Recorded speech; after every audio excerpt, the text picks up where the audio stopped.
Yeah. Okay, Jon, we got a couple minutes. So, you know what? There's a lot of ways we can put it. If you can show us with your hands, how close and how far away are you from getting the deal done? Let's just cut it like it is. Are they close or are they far? We're in a really good spot. Myself in the UFC. We were talking about fighting next year at some point. I don't know when that fight's going to happen.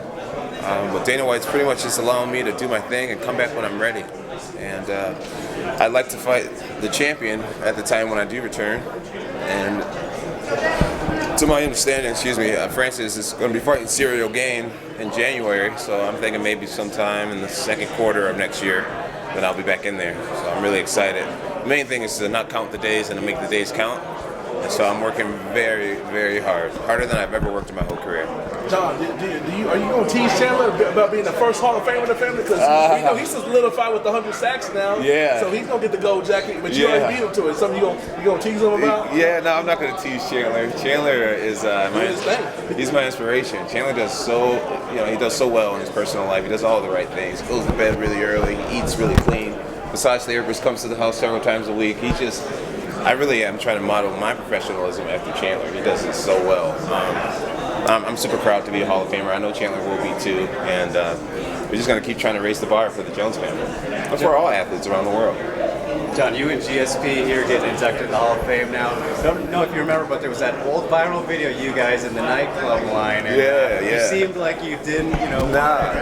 What's the story about? That's so funny. That's so funny. Yeah, I'm not sure where we were, but we're pulling up to a club and someone's asking me, are you here to party with George St. Pierre? And I had, something like, were they interviewing George and they were asking, were they talking to me? Yeah, it's been years. But yeah, I really didn't know George was right there. And when I did see him, I was so happy to see him. And we had a crazy night that night. Yeah, we got pretty wild that night. I did. George was being George, but I got a little crazy. What's the toughest part of moving up 20-some months of training?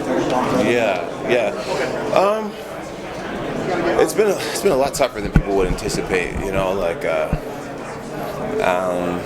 Just trying to gain that weight without gaining too much fat is really the toughest part about it. I'm eating a lot of red meat. I eat a lot of steak. I eat a lot of hamburger meat every day, and the food kind of gets boring after a while because it's like the same meals all the time. But some of the tough parts is trying to maintain your conditioning, your explosiveness, your versatility, and your strikes, and your movement. And I'm really grateful that my coaches are taking it really slow with me. They're allowing me to just gain a few pounds, see how I move, get my movement up to par, then gain a few more pounds, and then get my movement back up. So we're doing it the right way. I plan to have better cardio than I did at light heavyweight. I plan on having strength that these heavyweights may not be familiar with, versatility and movement that they're not familiar with, and definitely endurance that they're not familiar with. So, yeah, it's going to be great. We're really taking our time, and it's going to be a great product when it's finished. Are you enjoying your time not fighting, or are you enjoying it? Yeah, I enjoy not fighting. Are you worried that maybe that's doing it too much? No, because I do martial arts every day. I weightlift every day. So I feel like my skill set is getting better. I don't think ring rust is going to be an issue for me. Obviously, I'll be nervous when I first get to the arena, like I'm nervous right now.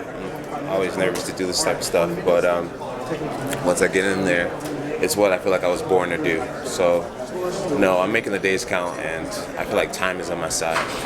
Every week, every month that I'm not competing and I'm working on my gains, it's bad news for my future opponents. So, and I'm still so young too. That time frame of so next summer, is that based on you wanting more time to build up to heavyweight, needing a break, waiting for the business to align for when you're ready? What is that time frame based on? It's a little bit of everything.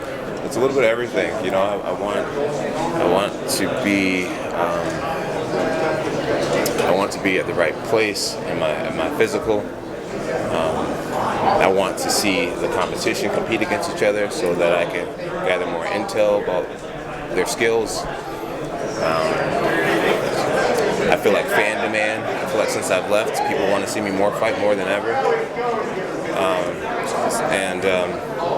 It's just all working out. It's a little bit of all of it. I think think the middle of next year is going to be a great time for me to come back. Jon, is it true when you fought Alex, did you not train your hardest for that fight? I partied a lot leading up to that first fight. Yeah, everyone was saying like Alexander Gustafsson's the next Jon Jones. He's the UK's version of Jon Jones, and I didn't feel that. I felt like I was so much farther ahead of him, and my lack of respect for him caused me to come close to losing. So I feel like the second fight was a testament to just where my motivation was, where my focus was. It was just such a night and day difference. You see what I look like when I'm giving it my all. You see what I look like when I'm going through. But you're a Hall of Famer, though. I am a Hall of Famer. Yes, that's so exciting. I'm so grateful. Final question. Given the transformation that you've had to go through, when you work with Claressa Shields, what advice do you give her in kind of taking her time to get to where she needs to be in MMA? Yeah, so I have talked to her about taking her time, but that's not going to work. That girl, she wants it. She's so hardworking. She's always in the gym, and I wish she would slow down a little bit.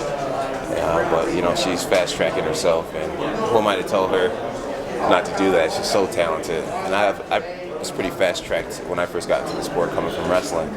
So I just wish Claressa Shields all the best. She has unlimited potential, the perfect work ethic, and she's going to do special things. Okay, guys, thank you. Awesome. Thank you, guys. That was fun.